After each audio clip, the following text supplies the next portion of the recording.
আসসালামু আলাইকুম। সবাই কেমন আছেন? আশা করি ভালো আছেন। আমি এখন আছি চায়নার রাজধানী বেইজিংয়ে। বেইজিংয়ের খুবই ফেমাস একটা ট্রাভেল ডেস্টিনেশন বা টুরিস্ট প্লেস ওয়াংফুজিয়াং ওয়াকিং স্ট্রিট বলে জায়গাটাকে, বা ওয়াংফুজিয়াং পেডেস্ট্রিয়ান স্ট্রিট বলে। সারা ওয়ার্ল্ডে এটা খুবই ফেমাস একটা জায়গা। এখানে বেশ চওড়া একটা রাস্তা আছে, লম্বায় প্রায় ১ কিলোর উপরে হবে, ২ কিলোর মতো হবে। সেখানে মানুষ শুধু হাঁটে। এখানে কোনো গাড়ি চলে না। আর এই হাঁটা যে ওয়াকিং স্ট্রিটটা, এটা ২ পাশেই ডানে বামে ২ পাশেই প্রায় ১৫-২০ টার মতো শপিং মল আছে। যেই শপিং মলগুলাতে ওয়ার্ল্ডের সব লাক্সারি ব্র্যান্ডের, আমি আবারও বলছি, সব ধরনের লাক্সারি ব্র্যান্ড, সেটা কার্টিয়ার হতে পারে, টিফিনি অ্যান্ড কং, এগুলো তো ওয়ার্ল্ডের টপ ডায়মন্ড সেলার বা জুয়েলারি সেলার কোম্পানি। তারপরে স্পোর্টস ব্র্যান্ড অ্যাডিডাস, নাইকি থেকে শুরু করে ডিওর, শ্যানেল, গুচি, যত ধরনের ওয়ার্ল্ডের টপ ব্র্যান্ডগুলো আছে এই মলগুলোতে হচ্ছে সব এই টপ ব্র্যান্ডের দোকানগুলো আছে বা শোরুম আছে এবং অরিজিনাল শোরুম আছে। তো সারাদিন আজকে এখানে আসলাম বেইজিংয়ে। এখানে আসলে ঘোরাঘুরি করলাম। এখন রাত বাজে প্রায় ১২টা বেইজিং টাইম। আ আমাদের হচ্ছে এখানে ১১টা ৫০। দ্যাট মিনস বাংলাদেশে ২ ঘন্টা ডিফারেন্স তো। সো বাংলাদেশে হচ্ছে ৯টা ৫০, ২ ঘন্টা ডিফারেন্স। তো সব শেষ করে হোটেলে আসলাম। কালকে সকালে আবার ঘুরতে যাবো। অলরেডি প্যাকেজ ট্যুর নিয়ে নিয়েছি গ্রেট ওয়াল দেখতে। The great wall of China, ওয়ার্ল্ডের 7 ওয়ান্ডার্স এর মধ্যে একটা ওয়ান্ডার্স বা সপ্তাশ্চর্যের একটা। সো সেটার একটা ডে লং ট্রিপের প্যাকেজ অলরেডি আমরা নিয়ে নিয়েছি। সকাল 7:30 টায় রওনা করবো। সারাদিন ওখানে ঘুরবো। ইনক্লুডিং লাঞ্চ থাকবে, ট্রান্সপোর্টেশন সবকিছু সহ। তো হোটেলে এখন আসলাম কিছুক্ষণ আগেই। এই ওয়াকিং স্ট্রিট ঘোরাঘুরি, ডিনার শেষ করে ভাবলাম যে অনেকদিন থেকেই ভাবছি একটা বিষয় নিয়ে কথা বলবো। তো ঢাকাতে এত হেক্টিক লাইফ থাকে, এত বিজি লাইফ থাকে। একদিকে বিজনেস, একদিকে দিনের কর্মঘণ্টার প্রায় ৩-৪ ঘন্টা খেয়ে ফেলে ঢাকা সিটির জ্যাম। সেই সাথে আরো স্ট্রেসের তো অভাব নেই। ফ্যামিলি, বাচ্চা-কাচ্চা সবকিছু মিলায়ে অনেক ইম্পোর্টেন্ট একটা জিনিস নিয়ে ভাবছিলাম যে কথা বলবো, কিন্তু সময় পাচ্ছিলাম না। সো এবারে চায়নায় আসলে শর্ট ট্রিপ ৫ দিনের একটা ট্যুরে এসেছি। এবার মোস্টলি কাজের চেয়ে বেশি আসলে ট্যুর ট্যুরের জন্য আসা, ট্রাভেলিং এর জন্য আসা, টুরিস্ট প্লেস ঘোরার জন্য আসা, স্পেশালি বেইজিং অ্যান্ড সারাউন্ডিং এরিয়াতে। অন্য কোনো স্টেটে যাব না। ঢাকা থেকে কুমিং হয়ে বেইজিং এ আসছি। আবার বেইজিং থেকে কুমিং হয়ে, কুমিং এ জাস্ট একটু আপনার হচ্ছে লে-ওভার আছে ফ্লাইটের ১ ঘন্টা ৪০ মিনিট। তারপর ঢাকায় ব্যাক করব। তো ইম্পোর্টেন্ট যে বিষয়টা আসলে যেটা নিয়ে আসলে আজকে কথা বলবো, হোটেলে এখন খুব রিল্যাক্স মুডে গোসল-টোসল করে ফ্রেশ হয়ে ভাবছি যে একটু কথা বলি ঠান্ডা মাথায়। সেটা হচ্ছে আমার অনেক বন্ধু বা অনেক পরিচিত জন আমাকে আসলে একটা বিষয় নিয়ে, আমি গত সেপ্টেম্বর থেকে যখনই চায়না নিয়ে বিজনেস শুরু করি, চায়নাতে এটা আমার 3rd টাইম। মানে এই ৬ মাসের মধ্যে আমার এটা ৩য় বারের মতো চায়নাতে আসা। Excuse me. তো অনেকেই আসলে আমার এই যে চায়নায় আসা যাওয়া ভিডিও ছবি দেখে, বা আমি যে প্রোডাক্ট নিয়ে বিজনেস শুরু করেছি, বিজনেসের প্রোডাক্ট ভিডিও বা এগুলো অনলাইনে সবসময় দেই। সেগুলো নিয়ে অনেকেই আমাকে কিউরিওসিটি বশত ফোন করে, অনেকে প্রোডাক্ট সম্পর্কে জানতে চায়। সবচেয়ে ইম্পোর্টেন্ট যেই কলটা আমি পাই সেটা হচ্ছে যে, "ভাইয়া চায়নায় বিজনেস শুরু করবো।" আমার অনেক চাকরিজীবী ফ্রেন্ড আছে বা কলিগ, এক্স কলিগ আছেন। আমার যেহেতু দীর্ঘ ১৩ বছরের জবের এক্সপেরিয়েন্স, সো আমার অনেক সিনিয়র, আমার ইভেন আমার অনেক দেখা গিয়েছে যে কোনো একটা কোম্পানি, আমি আজকে ডিরেক্ট নাম মেনশন করব না। স্যার হচ্ছেন এক্সিকিউটিভ ডিরেক্টর। স্যারের আন্ডারে আমি কাজ করেছি। আমি টিম লিডার ছিলাম। আমার আন্ডারে আরো জুনিয়রসরা ছিল। সেই স্যার একদিন আমাকে ফোন দিয়েছেন আমার ভিডিও দেখে, যে, "তোমার ভিডিও দেখি খুব ভালো লাগে। চায়না বিজনেস করছো। কি অবস্থা?" এই সেই। আবার আমার অনেক জুনিয়রও আমাকে কল করে যে, "ভাইয়া কি অবস্থা? চায়না বিজনেস করছেন। কেমন যাচ্ছে? কি করবেন?" আসলে ওরা এখনো সবাই জবে আছে। আবার দেখা যায় যে আমার সমপর্যায়ের, মানে ডেজিগনেশন এর জব লাইফে আমার সমপর্যায়ে যারা ছিলেন, এমনও অনেকে আমাকে কল করেন। সবারই একটা কথা যে, "ভাই, জব লাইফে আছি, জব লাইফে ফেড আপ হয়ে গিয়েছি। মানে এই জব আসলে আর করতে ভালো লাগছে না। দিন আনা দিন খাওয়া অবস্থা, বা মাস শেষে চাকরি পাই। কোনো গ্রোথ, সেরকম ড্রাস্টিক কোনো চেঞ্জ বা কোনো গ্রোথ আসছে না। সো আমরা কি জব ছেড়ে বিজনেসে আসতে পারি কিনা?" সবারই কথা সারমর্ম হচ্ছে যে তারা জব লাইফটাকে স্কিপ করে বা বাদ দিয়ে বিজনেসে আসতে চাচ্ছে।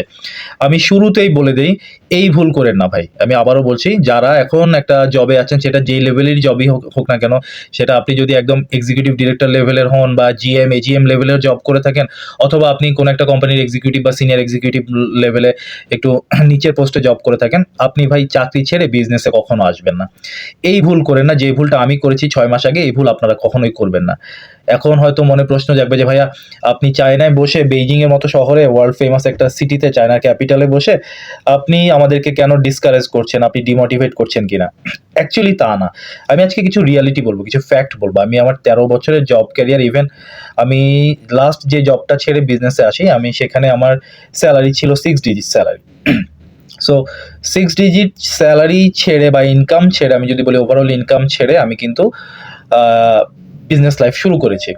So it's a big risk, এটা অনেক বড় রিস্ক। আপনারা যে লেভেলেই জব করেন না কেন ভাই, এটা অনেক বড় রিস্ক। আসার আগে ১০ বার চিন্তা করতে হবে আপনাকে এই বিষয়টা নিয়ে, যে আপনি চাকরি থেকে যারাই আমাকে ফোন করেন, অনেককে আমি বলি, সবাইকে হয়তো অত বিস্তারিত বলি না, বিকজ ফোনে আসলে এইসব ব্যাপার আসলে ডিসকাস করা যায় না। আমি সবাইকে বলি যে ভাই এই বিষয়ে কথা বলতে চাইলে আমার সাথে দেখা করেন, আমার অফিসে আসতে পারেন, অথবা চলেন একদিন মিট করি, আড্ডা দেই, তারপর বিস্তারিত আলোচনা হবে। আসলে বিস্তারিত আলোচনাটা কি? সেটা হচ্ছে এটা অনেক বড় একটা রিস্ক। যারাই এখন চাকরিতে আছেন, আপনি যেই পরিমাণেরই স্যালারি পান না কেন, মাস শেষে আপনি একটা ফিক্সড ইনকাম কিন্তু আপনার আছে। আপনার মাস শেষে কোম্পানি কিন্তু নির্ধারিত তারিখে আপনাকে বেতন পে করছে। কিন্তু ভাই বিজনেসে আপনার, বিশেষ করে জব ছেড়ে বিজনেসে আসলে আপনার কিন্তু মান্থলি কোনো ইনকাম নেই। তো মাস শেষে যে আপনার অ্যাকাউন্টে টাকা আসবে এটার কোনো গ্যারান্টি নেই। কোনো গ্যারান্টি নেই, এবং এটার গ্যারান্টি অ্যাকচুয়ালি 0% আমি বলব। তো এখন আপনাদের মনে হতে পারে ভাইয়া তাহলে আপনি কেন এই রিস্কে আসতেন বা এই ঝামেলায় আসতেন, বা আপনি চলছেন কিভাবে? অ্যাকচুয়ালি দ্য ফ্যাক্ট ইজ, আপনি বিজনেসে যদি আসতে চান, আপনি প্রপার প্ল্যান করেন। আমি অ্যাকচুয়ালি বিজনেসে আসার আগে ৬ মাস ধরে আমি প্ল্যান করছিলাম বিজনেসের। আমি জবে ছিলাম রানিং, এবং তৎকালীন আমি যে কোম্পানিটাতে ছিলাম, কোম্পানিটার যিনি মালিক তিনি আমার খুবই ঘনিষ্ঠ একজন মানুষ, আমার খুবই ঘনিষ্ঠ একজন বন্ধু বলা যায় তাকে। ওর একটা কোম্পানিতে আমি ছিলাম, এবং ও সহ অ্যাকচুয়ালি আমরা প্ল্যান করছিলাম যে আমরা নতুন বিজনেসের গ্রোথ বাড়ানোর জন্য নতুন একটা সেগমেন্ট খুলবো। সেই সেগমেন্টটা হচ্ছে চায়না কেন্দ্রিক বিজনেস, যে চায়না থেকে আমরা ইলেকট্রনিক্স প্রোডাক্ট, কম্পিউটার অ্যাক্সেসরিজ হতে পারে, মোবাইল অ্যাক্সেসরিজ হতে পারে, বা হাউসহোল্ড ইলেকট্রনিক্স আইটেম হতে পারে, এই ধরনের আইটেম আমরা চায়না থেকে নিয়ে বাংলাদেশে সেল করব। সো এইটার প্ল্যানিং অ্যাকচুয়ালি ৬ মাস থেকে আমি করছিলাম, এবং ওনার সহই, উনি আমার যে ফ্রেন্ড সে সহই এটা নিয়ে প্ল্যান করছিলাম। পরে সামহাউ এটা একটা পর্যায়ে গিয়ে he got busy with his own business. তো আমরা মিউচুয়ালি, সে আমাকে বলে যে ভাই আমি তো আমার এখন যে রানিং বিজনেস আছে এইটা চালাতে গিয়ে আমাকে অনেক সময় ব্যয় করতে হচ্ছে, বা এটা চালাতে গিয়ে আমাকে অনেক টাইম চলে যাচ্ছে। সো আমি নতুন কোনো একটা সেগমেন্টে মাথা ঘামাবো বা শুরু করব, ওই সময়টা অ্যাকচুয়ালি আমার কাছে নেই, এবং হুইচ ইজ ট্রু, অ্যাকচুয়ালি তার কাছে সময় ছিল না। তো সে বলল যে why don't you go by yourself. তখন আমি বললাম যে ওকে ফাইন, আমি যেহেতু এতদিন ধরে একটা প্ল্যান করেছি ৬ মাস ধরে এই চায়না বিজনেস নিয়ে, সো সেটাকে আমি আর ব্যাকফুটে যাব না, সেটাকে আমি কন্টিনিউ করব। সো সেখান থেকে আমার ওই জব ছেড়ে বিজনেসে আসা, সেই সেপ্টেম্বরে আমি লাস্ট আমার জব করেছি। তো এরপর থেকে আমি এই বিজনেসের পেছনে আছি। এর মাঝে ৩ বার চায়নায় আসলাম। ১ম বার এসেছিলাম ১৪ দিন, ভিসার মেয়াদ ছিল ১৫ দিন, আমি ১৪ দিন ছিলাম।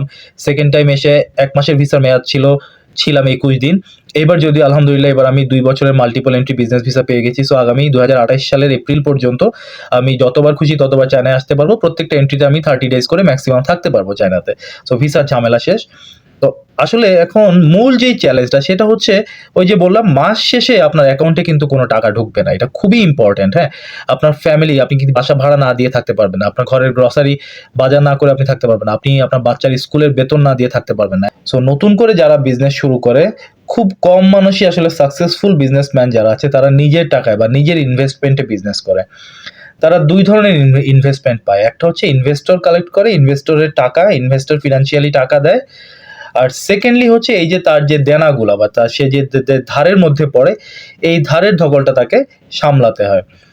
সো এই দেনার রিস্কটা বা এই যে লোনের রিস্কটা আপনি কতটুকু নিতে পারবেন তার উপর নির্ভর করে আপনি ডিসাইড করেন যে আপনি জব ছেড়ে বিজনেসে আসবেন কি আসবেন না। আমি গ্যারান্টি দিয়ে বলতে পারি ৬ মাস না, অনেকের ক্ষেত্রে এটা ১ বছরও চলে যায়, যে ১ বছর পর্যন্ত আপনাকে লোনে সবকিছু করতে হবে। আপনার বাসা ভাড়া, আপনার গ্রোসারি শপিং মানে ঘরের বাজার, আপনার বাচ্চার স্কুলের বেতন থেকে শুরু করে এভরিথিং আপনি ধরে নিবেন যে আগামী ১ বছর আপনার যদি এখন ফর এক্সাম্পল আমি মিড রেঞ্জের স্যালারি যদি বলি যে আপনার ৫০,০০০ টাকা আপনার মাসিক বেতন, এবং এই ৫০,০০০ টাকা দিয়ে আপনি আপনার ফ্যামিলির সব খরচ আপনি ব্যয় করেন। এই খরচ তাহলে ১ বছরের জন্য হলে কত? ৫০,০০০ এ ১ বছরে আসে ৬,০০,০০০ টাকা। এই ৬,০০,০০০ টাকা কিন্তু আপনি লোনের পেছনে পড়বেন। এটা মাথায় রেখে আপনি চাকরি ছেড়ে বিজনেসে আসেন। আমি আবারও বলছি, যদি আপনি ৬ মাসের মধ্যে বিজনেসে প্রফিটের একটা মুখ দেখেন, সেক্ষেত্রে হয়তো এই লোনের পরিমাণটা কমে আসবে। সেটা ৬ মাসে ৫০,০০০ টাকা করে হলে কত হয়? আপনার ৩,০০,০০০ টাকা। এখন কারো ক্ষেত্রে যাদের বেতন ১,০০,০০০ টাকা, তিনি কিন্তু ৬ মাসে এই ১,০০,০০০ টাকা আপনার সংসার খরচ, এটা তো আপনাকে চালাতেই হবে। সো আপনি ৬,০০,০০০ টাকা কিন্তু আপনার লোনের নিচে পড়ে যাবেন। সো সবচেয়ে ট্রিকি পার্ট যেটা আসলে, বা সবচেয়ে ইন্টারেস্টিং পার্ট যেটা, যে এই যে এত বড় অঙ্কের টাকা আপনি লোনের পেছনে পড়বেন, তাহলে বিজনেস কেন? ওই যে বললাম, when you will finish your struggle period, আপনার 6 মাস বা 1 বছর যে বিজনেস স্টার্ট আপে যে স্ট্রাগলটা, এইটা যখন শেষ হয়ে যাবে, আল্লাহর অশেষ রহমতে আপনি দেখবেন যে আপনার একটা ডিলে আপনি 6 লাখ টাকা প্রফিট করে ফেলবেন। Only it's just a matter of one deal. আপনি একটা ডিল করেন, ফর এক্সাম্পল এমন একজন লোক দেখবেন, আসলে রিজিকের মালিক তো আল্লাহ, আল্লাহই এগুলো ব্যবস্থা করে দেয়। আপনি যখন চায়না থেকে, আমি চায়নার কথাই বলি যেহেতু চায়না নিয়েই আমার বিজনেস, আপনি 6 মাস 1 বছর থেকে চায়না থেকে রেগুলার প্রোডাক্ট আনছেন, শিপমেন্ট করছেন, আপনার প্রোডাক্ট আপনি বাজারে বিক্রি করছেন, সেটা হোলসেল হতে পারে, অনলাইন হতে পারে, অফলাইন হতে পারে, রিটেইল হতে পারে। যখন মানুষ দেখবে, জানবে, আপনি এই যে মার্কেটিং বা সেলসের মাধ্যমে আপনার সাথে শত শত মানুষের পরিচয় হবে। আমি অলরেডি আমাদের যে মোবাইল অ্যাক্সেসরিজের প্রোডাক্ট, আমরা যমুনা ফিউচার পার্ক, বসুন্ধরা, ধানমন্ডি, উত্তরা, গুলশান, বনানী, রামপুরা, বাড্ডা, মৌচাক, মালিবাগ থেকে শুরু করে ইভেন ঢাকার বাইরে নোয়াখালীতে আমাদের প্রোডাক্ট আমরা অলরেডি সেল করছি। প্রতিনিয়ত রেগুলার বেসিসে সেল করছি আমরা, এবং এই সেল বা এই মার্কেটিংয়ের পারপাসে আমাদের কিন্তু অলরেডি বিশাল একটা নেটওয়ার্ক হয়ে গিয়েছে। আমরা অলরেডি ২-১ জন ডিলার অলরেডি দিয়ে দিয়েছি, যারা আমাদের কাছে প্রতি মাসে বাল্ক অ্যামাউন্টে প্রোডাক্ট নিচ্ছে অ্যাজ এ ডিলার। নতুন নতুন ডিলাররা আমাদেরকে নক করছে, আমরা হয়তো ডে বাই ডে আরও ডিলার পেয়ে যাব। সো এই যে বললাম, আপনি যখন এই কাজগুলো করবেন, এই অ্যাক্টিভিটি, বিজনেস অ্যাক্টিভিটিগুলো বাড়াবেন, তখন আপনার সাথে আননোন অনেক মানুষের পরিচয় হবে, অনেক মানুষের সম্পর্ক হবে, এবং দেখবেন এমন একজন আল্লাহর তরফ থেকে এমন একজন ব্যক্তি আসবে যিনি আপনাকে হয়তো ১০ লাখ টাকার একটা প্রোডাক্টের অর্ডার দিয়ে দিয়েছে। যে কোনো একটা প্রোডাক্ট, ফর এক্সাম্পল আমি যদি চিন্তা করি যে সিম্পল আমরা ইয়ারবাডস ইউজ করি না, এক্সকিউজ মি, সরি, আসলে এসির কারণে মেবি গলাটা বারবার বসে যাচ্ছে, আর ওয়েদার চেঞ্জ তো, যদিও এখানে খুব সুন্দর ওয়েদার। সো যেটা হচ্ছে যে, ফর এক্সাম্পল এই যে আমরা ব্লুটুথ ইয়ারবাডস ইউজ করি, এখানে প্রিমিয়াম কোয়ালিটির মোটামুটি মানের ইয়ারবাডস পাওয়া যায় চায়না থেকে। আপনি যদি নেন, কথার কথা যে ১,০০০ টাকা, বাংলাদেশি টাকায় ১,০০০ টাকা। সো কোনো একজন ব্যক্তি দেখা গেল যে ১,০০০ পিসের একটা অর্ডার আপনাকে দিয়ে দিল। সো ১,০০০ ইন্টু ১,০০০ পিস, এটার দাম হবে ১০ লাখ টাকা। সো আপনি যদি কেউ যেন আপনাকে এরকম একটা অর্ডার দেয়, যে ধরনের প্রোডাক্ট তার ১,০০০ পিস লাগবে চায়না থেকে, তাকে নিয়ে দিতে হবে। আপনি কোয়ালিটি মেইনটেইন করে, আপনি সব দায়িত্ব নিয়ে একদম ডোর টু ডোর, যেটা আমরা করে থাকি, ডোর টু ডোর আমরা সার্ভিস দিয়ে থাকি। চায়না থেকে প্রোডাক্ট সোর্সিং করে, সেটাকে প্রপারলি শিপমেন্ট করে ক্লায়েন্টকে আমরা তার দরজায় পৌঁছায় দিই, এবং আমরা এই ১,০০০ পিস প্রোডাক্টে ওই যে ১,০০০ টাকা করে ওনাকে দাম দেই। দেখা যাবে এই ধরনের, আমি এটা একটা এক্সাম্পল দিলাম, it's not the actual figure. দেখা গেল এই ১০ লাখ টাকার ডিলে আপনি ২ লাখ টাকা প্রফিট করতে পারবেন। It is possible, it is possible. So ওই যে বললাম যে রিজিকের মালিক আল্লাহ, আল্লাহ আপনার স্ট্রাগলটা দেখবে। তো এই হচ্ছে ব্যাপারটা আর কি। হ্যাঁ, তো এইভাবে যে আমরা যে স্ট্রাগল টাইমটা পাস করছি বা করতে হবে, এই ধরনের মেন্টালিটি নিয়ে আমি আজকে ডিটেইল একদম খোলাখুলি আপনাদেরকে আলোচনা করলাম। যারাই জব ছেড়ে বিজনেসে আসতে চান, ভিডিওটা একটু বড় হয়ে গেছে, আমি আশা করবো একটু ডিটেইল দেখবেন। যারাই জব ছেড়ে বিজনেসে আসতে চান, আপনাকে ৬ মাস বা ১ বছরের এই চ্যালেঞ্জটা আপনাকে নিতে হবে। বাট ইনশাআল্লাহ আপনি যদি এই ৬ মাস বা ১ বছর কষ্ট করে যান, কষ্টের ফল কিন্তু আল্লাহ দিবে। কারণ উনি হচ্ছেন রিজিকের মালিক। উনি আপনার পরিশ্রমের ফল কখনোই বৃথা যেতে দিবেন না। আল্লাহ তাআলার পক্ষ থেকে আপনি দেখবেন বড়, বড় অর্ডার পেয়ে যাচ্ছেন। নতুন, নতুন ডোর ওপেন হচ্ছে, নতুন, নতুন অপরচুনিটিস ওপেন হচ্ছে। আমি যেমন আমার ক্ষেত্রে বলি, আমাকে অনেক ওই যে বললাম আননোন পারসন এখন নোন হয়ে গিয়েছে, আমার পরিচিত হয়ে গিয়েছে বিজনেসম্যানরা। ওনাদেরকে আমি একটা কথা বলি যে চায়না থেকে একটা সুই সুতা থেকে শুরু করে বড়, বড় আপনি একটা ফুড ফ্যাক্টরি করতে চান, আপনি একটা স্টিল মিল করতে চান, একটা সিমেন্ট ফ্যাক্টরি করতে চান, অথবা আপনি একটা কংক্রিটের ফ্যাক্টরি করতে চান, বিগ স্কেলে একদম সুই সুতা থেকে শুরু করে ওই ধরনের লার্জ স্কেলের কোনো একটা ফ্যাক্টরি করতে চাইলেও আপনি আমার কাছে আসুন, আমি ব্যবস্থা করে দিব। আমি চায়না থেকে সেই ধরনের ইকুইপমেন্ট নিয়ে বা সেই ধরনের প্রোডাক্ট নিয়ে আমি আপনাকে ফুল সাপোর্ট দিতে পারবো। ইভেন বড়, বড় ডিলের ক্ষেত্রে আমি এভাবে কাজ করি যে সেক্ষেত্রে ফুললি আমার উপর ব্লাইন্ডলি ট্রাস্ট করারও দরকার নেই। আমি আপনাকে সরাসরি চায়নায় নিয়ে আসবো, সাথে আমি আসবো, ক্লায়েন্টের সাথে মিট করায় দিব, ফ্যাক্টরি ভিজিট করায় দিব। তারপরে আপনি সব ডিল করবেন। ইভেন পেমেন্টও আপনি আপনার নিজের হাতে ক্লায়েন্টকে দিবেন। I will get a little commission from you. Maybe if I am lucky, আমি হয়তো ক্লায়েন্ট সাইড থেকেও একটা কমিশন পাবো because of the sales of their machineries. So ব্যাপারটা এরকমই ট্রান্সপারেন্ট। আমার নিজের একটা চায়না বিজনেসের এবং কনসালটেন্সির পাশাপাশি ট্রাভেল এজেন্সিও আছে। আমরা প্রতিনিয়ত ভিসাও করে থাকি, specially China visa, China business visa, tourist visa, সেগুলো নিয়েও আমি কাজ করে থাকি। আর আমার যেহেতু ২ বছরের মাল্টিপল ভিসা অলরেডি আছে, আমার যে কোনো সময় চায়না আসতে যেতে করে এই ২ বছর আমি ২০০ চাইলে চায়না আসতে যেতে পারবো, কোনো সমস্যা নেই, কোনো বাধা নেই। সো এই হচ্ছে ব্যাপারটা। সো আবারও বলবো, যারা জব ছেড়ে বিজনেসে আসতে চাচ্ছেন, ইউ আর মোস্ট ওয়েলকাম। আমাদের নবীজি বিজনেস করতেন। আমাদের ইসলামে বা আমাদের ধর্মে বলা আছে ব্যবসাকে আল্লাহ তাআলা করেছেন হালাল, ব্যবসাকে অ্যাপ্রিসিয়েট করেছেন ইসলামে বিভিন্নভাবে এবং মুনাফা বা যেই লাভের অংশটা সেটাকে বলেছেন যে হালালভাবে নেওয়ার জন্য। এবং মোট কথা বিজনেসকে কিন্তু আল্লাহ তাআলা বা আমাদের ধর্মে অ্যাপ্রিসিয়েট করা হয়েছে। সো আপনি যদি লাইফে ড্রাস্টিক চেঞ্জ আনতে চান, ওই যে বললাম ৬ মাস ১ বছরের এই স্ট্রাগলটা করতে হবে, কিন্তু তারপর আপনি ডেফিনিটলি সাকসেসফুল হতে পারবেন। এতে কোনো ভুল নেই।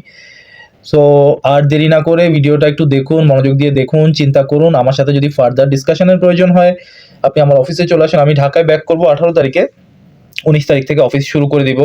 আমার নাম্বার যাদের কাছে আছে, আমার অনেক ফ্রেন্ড যারা অলরেডি আমার সাথে কনট্যাক্ট করেছেন, তারা হয়তো এই ভিডিওটা দেখবেন। তারা এই ভিডিওটা দেখে নিজে, নিজে চিন্তা করুন, সিদ্ধান্ত নিন, ফ্যামিলির সাথে ডিসকাস করুন যে ৬ মাস ১ বছরে যে লোনের পেছনে আপনি পড়বেন চাকরি ছেড়ে দিলে, বা যে স্ট্রাগলের পেছনে পড়বেন, এই চ্যালেঞ্জটা আপনি নিতে প্রস্তুত কিনা। যদি এই চ্যালেঞ্জটা আপনি ওভারকাম করতে পারেন, definitely you will be successful in business or in your life. সবাই ভালো থাকবেন। কালকে ভোর ৭:৩০ টার সময় আমাদের গ্রেট ওয়ালে যেতে হবে। গ্রেট ওয়াল ট্যুরের একটা প্যাকেজ অলরেডি নিয়ে নিয়েছি। আমার জন্য দোয়া করবেন। আসসালামু আলাইকুম।